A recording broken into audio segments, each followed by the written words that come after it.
This is the first fight you've had in a long time. I know we had a little bit of spite at the Canelo Alvarez weigh-in, but this has been bubbling nicely for a long time and must have driven you hard in camp to, put a beating on this guy on Saturday night. 100%. No, I'm definitely looking forward to this one. It's a special one. Obviously, big fights all around. Gennady Golovkin coming back, Canelo Alvarez fighting Callum Smith as well. For you, important to make a statement. Great fight, great atmosphere against Chavez, but important to make a statement before you try and become a two-weight world champion at 168 pounds in 2021. 100%. I think with every fight at this level of my career needs to be a statement. And me wanting to be a Hall of Famer fighter one day before I retire, I have to go through the likes of all the guys that are super middleweight kings.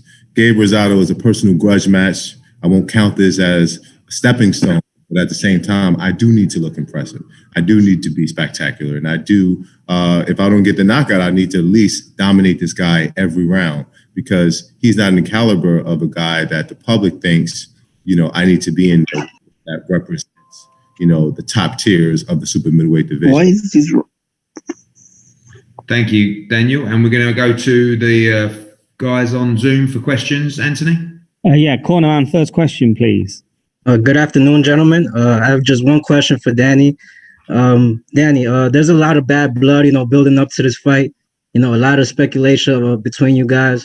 What's the odds that after this fight, you guys, after settling your differences in the ring, you guys shake hands and just move forward as, gentlemen of the sport?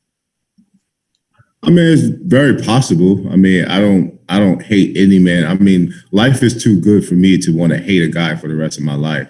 And then my focus is not on having a personal relationship afterwards where, I can say I hate this guy. So men settle their differences like men. And the fact that we're fighters, we're going to do it inside the ring, which makes the most sense. So that's where we're going to end it. All right, Chad. Thank you so much. All right, thank you. Hey, Danny, John here from Pro Boxing Fans. One question for you and one for Eddie, pretty much the same question. The way you've come back from, your tough story that you've had and the way you've responded, I just want to know sort of how you reflect on that as a fighter and a person, and perhaps Eddie as the promoter, like what you've made of Danny's story and return. Well, I mean, I think that it's a sheer blessing that I can be at this point in my life, not only career, but in my life, to have a second opportunity to live and to thrive and, to have a successful career. And so the opportunities that I continually have, I'm grateful for, but I have an amazing team. And, I put in the work as well to make sure that we always can have these opportunities to be a household name, to be a future world champion, weight class division world champion. And for my team, they're just making sure they're putting that support behind me to make sure that I get these opportunities, such as the one that I have now and, in the near future going against the top tiers of the super middleweight division. Yeah, for me, Jonathan, I mean, some people may know, some people might not, but Danny was actually the first fighter we ever signed in the US, and I remember meeting him there at the what used to be the Trump Hotel at the time with his manager, who's become a great friend, Keith Connolly. And, I wanted to make a statement with Danny Jacobs. He helped us get a deal initially with HBO. He came with us and took the punt with us to DAZN, and we delivered him the biggest fight in boxing. That didn't work out, but we had a plan to return to the super middleweight division. He did that against Chavez. Now he fights Rosado. The story is fantastic. And, again, not a lot of people will know, I was there the night that he boxed Dimitri Pirog. I was actually there as a fan, just in Vegas, and I remember watching that fight and the way he's come back from that, with the Quillen victory and, of course, the Gennady Golovkin fight, which he definitely could have won that fight, when you look back at the Derevyanchenko win, that win looks better and better, as time goes on. So I really see him as a guy, but ever since I've been involved, the story's been great, but now it's really about cementing the legacy, not just as, a cancer survivor, but as a multi-weight world champion. And I think that's important to Dan as well. I think he wants to motivate people, and we all want to tell his story because it's incredible and it's uplifting. But I think as well, he has a real drive to create a legacy in the sport as a champion. And I've always felt that 168 was his division. You know, even when I see him, you know, I didn't know him too well, and I'd see him make weight, I feel like you'd be a beast at 168. And I think it's going to take time. And I think the Chavez was the first one, and I think he'll look great on Friday night as well. And then, you know, then he's the next step after this. There's no more intermediary fights. It's Billy Joe Saunders, you know, it's Callum Smith, it could be Gennady Golovkin again, it could be Canelo again, you know, but that's the fights for Daniel Jacobs beyond this fight. This is something that I think is a really interesting fight. It's a fun fight, but he's the favourite to win this fight. He's just got to do that in style to put out a message to the rest of the division. Thanks, guys. Thank you. Danny, Steven Cordeno with KOR Sports. How you doing, man? I'm good. Thank you. How are you? Good. On Saturday night, do you feel any pressure to maybe make it a spectacular performance to get your name, back in the mix with, Canelo, Callum Smith, Bivol, Plant? Obviously your name's kind of right around there already, but, do you need the performance to be great to then kind of force these guys to start talking about you again? Well, Saturday night, hopefully I'll be around my friends watching the Mike Tyson fight. But Friday night... Friday, sorry. No, it's all good. But Friday night, I definitely... I feel like it's important to always look spectacular. You always have to send a message with your performance, whether it's to the fans, that you're still relevant, that you're still one of the top players in the game, and also to, my peers in the boxing game. The super middleweight division is a new division for me, so... I need to come in and make a statement regardless to who I'm in there with. I think Gabriel Rosado is maybe not the most skillful fighter or respected fighter in terms of being the top tiers of the division. So if I would do anything else other than have a spectacular performance, I think it would it wouldn't be bad. It wouldn't be great for my career. But like I said before, every time I'm in it with a fight, I want to make a statement. That was actually my quick follow-up. Did you ever think you'd be fighting on the fight week of your Brownsville brother there, Mike Tyson? Wow, it's so crazy, right? It's awesome. It's pretty cool, but it's a blessing to be able to follow in the footsteps of guys like Mike Tyson and all the Brooklyn Knights that paved the way for me. So us to be on the same fights, the same weekend where I get to perform first and then, have the OG take over. I think it'll be a performance for a lifetime for me, but also to see him back at it would be a great thing. So I'm just excited to be around in boxing and be doing what I love to do. Thank you, Danny. Best of luck. Thank you. Hi, Danny Ford here from Viper Sport. Just a quick one. We'll follow up with the Mike Tyson question there. How do you see it going on Saturday, and what's your thoughts of him fighting at this age? Well, I mean, I always got to go with my Brooklyn Knights, and Mike Tyson is one of my favorite fighters of all time. He's probably the most inspirational fighter that's been in boxing for me, being that we come from the same roots and have a lot of the same different experiences coming from the same neighborhood. So I love Mike. I'm going to always support Mike, but Roy Jones was one of my favorite fighters of all time. So it's kind of like a bittersweet moment, but I look forward to seeing Mike being victorious. I just hope none of the guys get hurt. I know they're up there in age and I just want to see a good fight, but I also want to see them come out unscathed. For sure. And now look, you're fighting at a time where all the super middleweights are fighting in and around the same time. I know you want that second world title. Who are you keeping your eye on the most, and for what reason exactly? I wouldn't say it's one in particular fighter that I'm keeping my eye on the most. I would say it's everyone. And then the landscape of boxing, sometimes a win or a loss kind of puts you in a situation to where you have to kind of see what's out there or settle for the winner or the loser. So I'm worried about Friday night, obviously, but after Friday night, seeing how the landscape goes into 2021, we're going to take it from there. But I'm going to be extremely ready for whatever comes my way, and I look forward to being a super middleweight champion. Thank you so much, brother. All the best on Friday night. Thank you. Reggie next, please. What's good, Danny? I'm good, brother. How you doing? I'm all right. How important is it for you to, rough year? This allows you to get a fight in the calendar year. How important is it for you to get this action and then set up what you like to get done in 2021? I think it's critical. I'm fortunate enough to be one of the fighters who actually can fight in 2020. because a lot of fighters, including top tier fighters, haven't had an opportunity to fight this year because of the pandemic. So I've been fortunate enough to have a team to where we can, end this year with a fight and go into 2021 with that experience, maybe getting the rust out from not being in the ring for almost a year. And then I can be super ready for these top guys in the division. But I'm just, like I said before, I'm thankful for my team for allowing me to have this opportunity. I caught you on the Akin Barak show. They mentioned doing a post weigh-in interview. You weren't looking so good going into the fight with Canelo. Weight was probably bothering you. Some of us guys get on here with our articles about you not being able to rise to the moment, but we don't know the backstory. Right, so how's the engine feeling, in case you need to really step on the gas Friday night at this weight? Well, at this point, I feel like there is going to be no preventions from me being my 100% best. I've always said that the weight was an issue, especially when we came to the Canelo fight, which was the biggest fight, and we had the weight stipulations that was against us. That made it extremely hard for me to be 100% comfortable inside that ring. And it showed. I think anybody that knows Daniel Jacobs at his best can see how he performs at his best. And I didn't get a chance to do that. Having an opportunity to be at super middleweight, my first fight was with Chavez.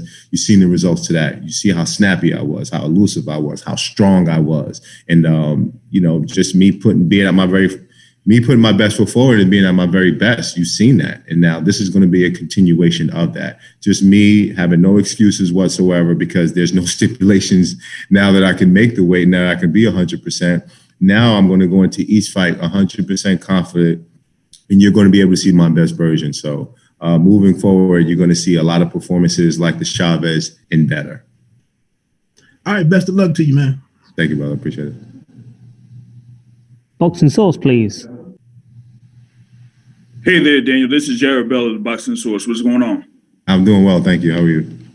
Doing good.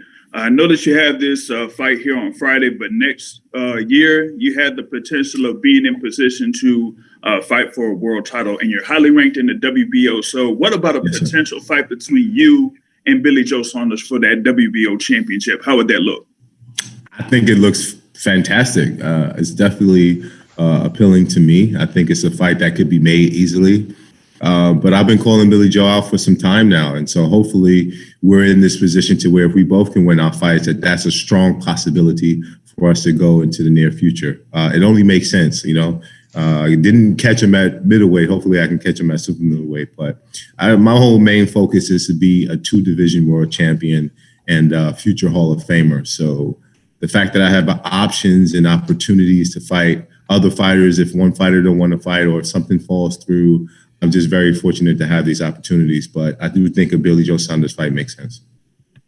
All right. Thank you very much. Thank you. Hi, Danny. This is Jeremy Harridges with Fansided.com. I was talking to Gabe Rosado a couple weeks ago, and he sourced the bad blood between you two to an incident that happened. I think I've seen that interview. Yeah, that happened in 2018 at the Cosmopolitan, leading up to the Triple G Canelo rematch. He said, "Do you have any recollection of that?" And I was interested to hear your side of the events that may have transpired. Well, I mean, I've said it so many times, but it's basically, generally, I just think it was one of those situations where he had said some things that he was physically going to do to me if he ever seen me in person. And so I seen him in person and gave him the opportunity to do just that. And his energy wasn't the same. And so I kind of questioned him, why he make those statements. And overall, it was just pretty much to get a fight. So I respect any fighter who could be honest, but I can't respect a fighter who is saying disrespectful things to me as a man. And so this is why this fight is being made, because of some of his past comments and the blatant disrespect that I've been taking, over the years, honestly. And he's a peer of mine since the amateurs into the professional ranks. And so I've always said that his career didn't go the way that he planned. And my career has gone exactly how I wanted to go, with a minor setbacks. But, it's just, I think he's bitter. And, now he has an opportunity to get everything that he wanted. And boxing is one of those sports to where, you can have a crappy career your whole entire career, but one fight can actually change you and catapult you into being a superstar. And this is his opportunity. And so he's talked his way into this opportunity. But at the same time, how I'm looking at it is just, giving a man his words to eat and allowing him to know that there's different levels, and I'm not non-deserving of this opportunity or the push that I've had throughout my career, and more so just to put a little bit more respect when you speak it. Thank you, Danny, and best of luck. Thank you. Cynthia, please. Hey, Danny, Cynthia Conte from Ring TV. I just wanted to piggyback off of Jeremy's question, because he basically had almost the same question I had. But going back to that incident, I did speak with him the other day, and he said that he just doesn't like you as a person. Was there any other incident before that you guys had any kind of bad blood or something happen? Or was it just basically your guys' come up and he didn't come up the way he was expecting? I really don't know why he has so much hate for me in his heart, but when you're a hater, you create any reasons to hate somebody.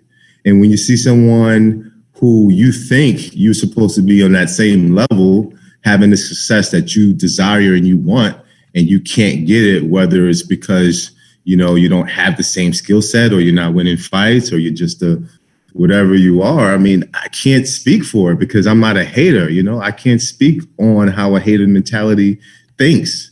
I'm one who congratulates. I'm one who supports anybody in the sport of boxing. And so if I have someone that I want to fight, it's not going to be because, they got the push that I didn't get. It's going to be mainly because I want to be in a position to be a champion. And if they're preventing me from being a champion, then I want to fight you in order to be a champ. But it is not simply because, you've gotten a push that I didn't get, and I'm fighting you because the system didn't, push me the same way. And I took my extensive, successful amateur background has allowed me from the very start to get the push from the Al Haymans of the world and the Golden Boys of the world and the Zones of the world and the Matchrooms of the world. So I purposely put in the work as an amateur to be able to obtain the success early on in my career.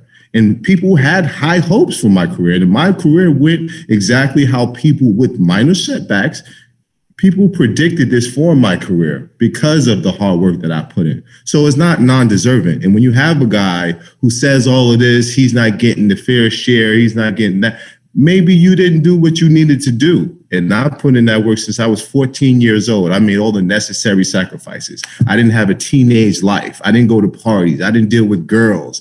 I knew that if I sacrificed all my life as a kid, that I would have a successful pro debut. My whole idea was to be like Andre Ward when he came out of the Olympics with a gold medal. That was always my dream. I always wanted to have that gold medal going into the pro ranks and being that superstar. So it was something that I worked hard for. And so his career didn't shape up to be that. And now he's jealous and saying that the system is against him and that, he isn't getting the same push. But you got to understand, you can't hate on somebody who's put in that work. You can't hate on somebody who is humble enough to say, hey, my brother, I have nothing against you, but at the same time, I'm just doing me. And what I'm doing is putting me in a position to be successful, to have the HBOs and to have the Showtimes and all these the Zones and all these different networks be interested in me because, I put in that work. It's not non-deserving, So I can't speak for a hater. I can only speak for myself. And, much success to anybody who is doing anything in this boxing world, because it takes a hell of a man to put on 2 pair of gloves and go in there and risk your life for a paycheck. Okay, and last question. If you could describe yourself in one word and also Gabriel Rosado in one word, what would it be? Well, if I could describe myself in one word, it'll be miracle. Obviously having a second chance at life and being able to strive, and I gained all the success and lost it and had to gain it again. People really don't understand just the roller coaster in which my life it details. Like, I've been through a lot. And so for someone to say that is non-deserved, it's like injustice, man. And that's why I really want him to eat his words, because he don't know in how depth his words strike when he say the things that he says, because I know exactly the hardship that I had to go through to get to the position that I'm at. He's talking like he's had a hard life. No, my brother, I had a hard life too. I come from the trenches. I come from the dirt, and I fought my way out, and I fought to be in this position. And so he's going to eat his words. So if I can explain him in one word, hater. Best of luck to you, Jacobs. Thank you. Thank you. Matt, next, please. Matt from Behind the Gloves. I just wanted to know, you've mentioned a few times you want to make him eat his words. Now, does that mean that you have to win this fight by knockout to be satisfied? No, I just want to beat him up.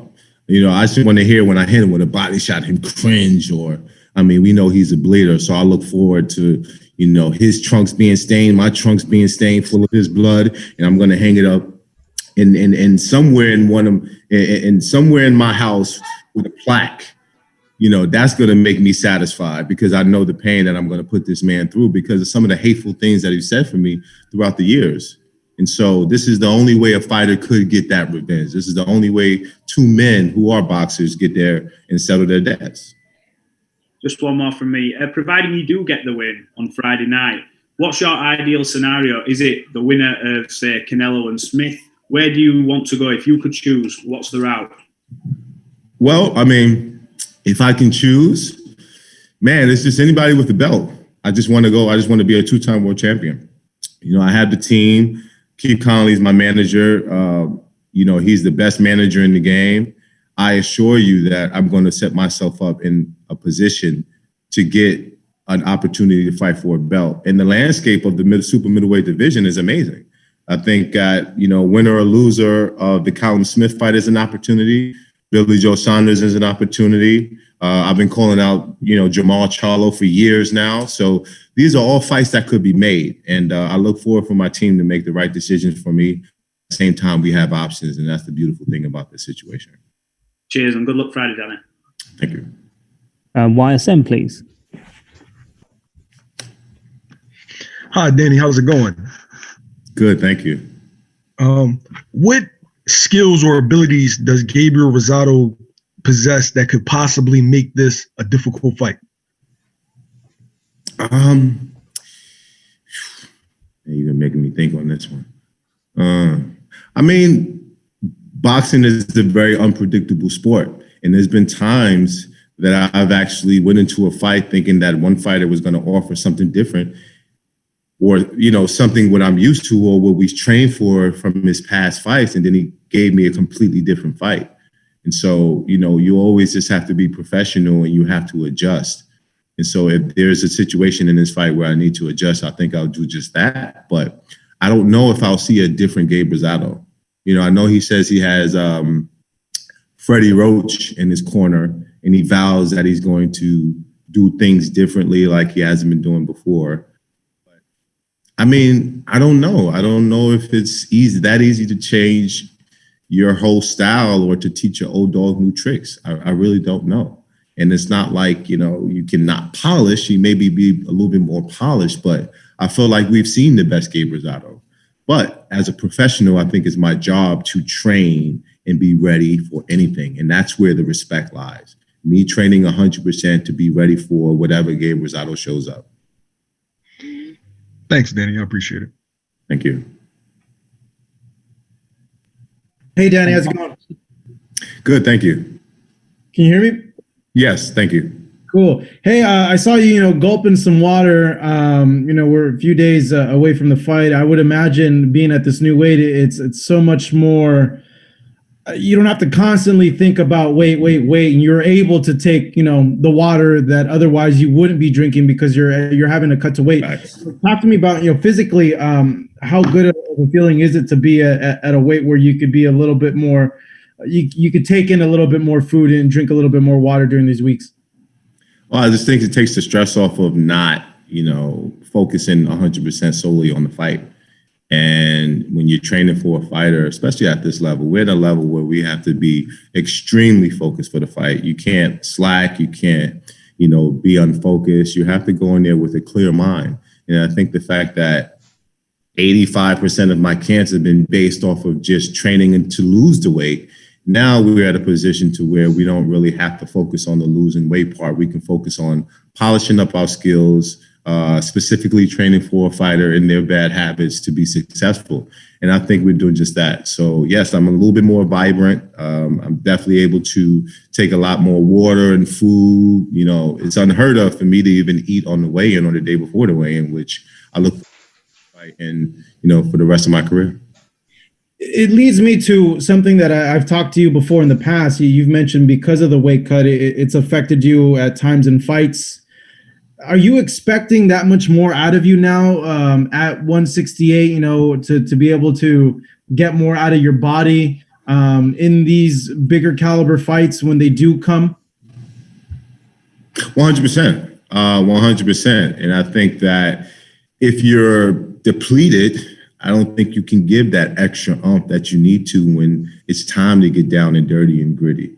I think in order to bring out the dog in the fighter, if you need to be able to have the nutrition to be able to properly go out and give it a good go. So for me, not knowing, or not that it's not knowing, but knowing that that's not a problem, I can go in there confidently. And if I need to tap in, I can tap in confidently. So.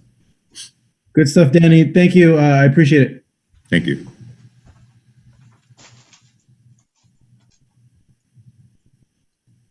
Danny, good morning. Gail Falkenthal, apologies for the dog. She gets excited when she hears champions talk. She is a boxer. That's awesome.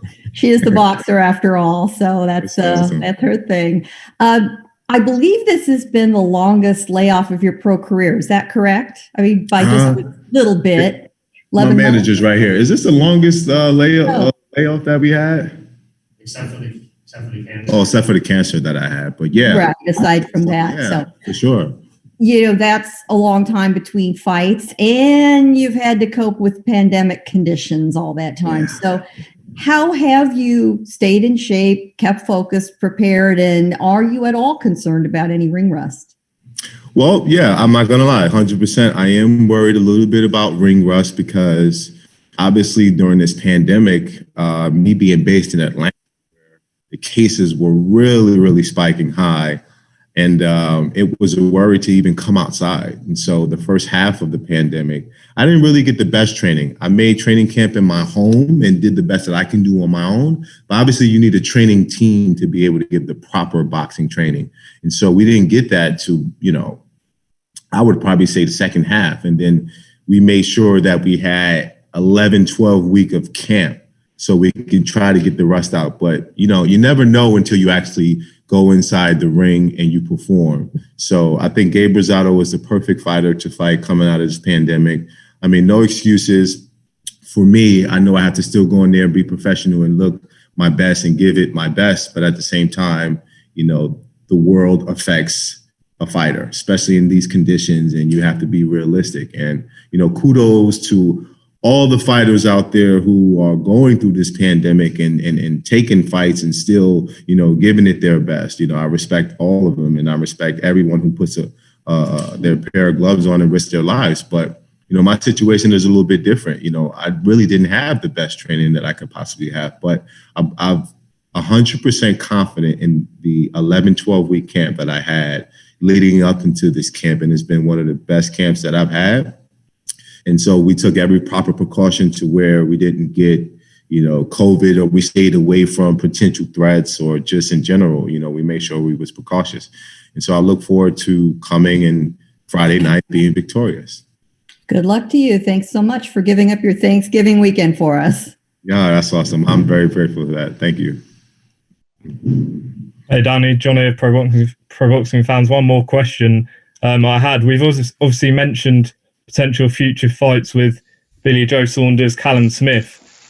With Callum Smith facing Canelo, what do you think he has to do to beat Canelo, and what have you learned from that defeat that you're taking into Friday night?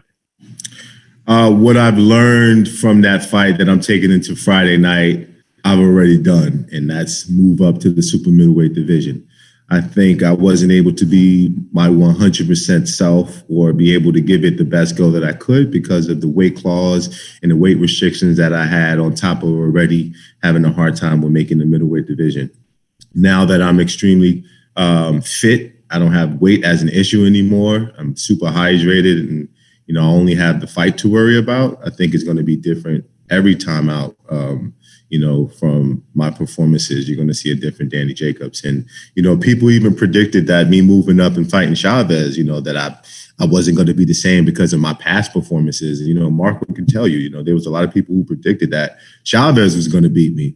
But at the same time, I knew that there's a certain level of fighter that lives within me, that if I'm 100% with no restrictions on me, that I can be at my very best and I can give it a good go. And you've seen what Chavez quit on the stool. And so I'm excited to be able to continue my performances like that, but continue to be better. I have a new trainer now, Faris Ahmad. This is our third fight together.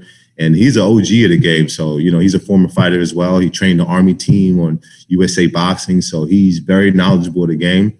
And so we've come up with a great, not only plan for boxing, but during my off days too, or during my time where I'm not actually boxing, he comes to Atlanta, we train together. So he's a very active trainer. And I think that's key and critical for me at this point in my career, to be able to have a trainer that's so heavily involved in me and heavily into my training and, just my techniques and the skill set. But I know I'm going overboard with it, but at the same time, it's But to answer your first question, what does Caleb has to do?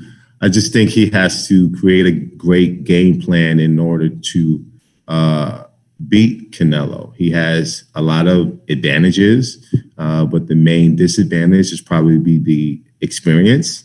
And so sometimes fighters who are in a new situation to where the lights, the camera, the action is on them, sometimes they fold.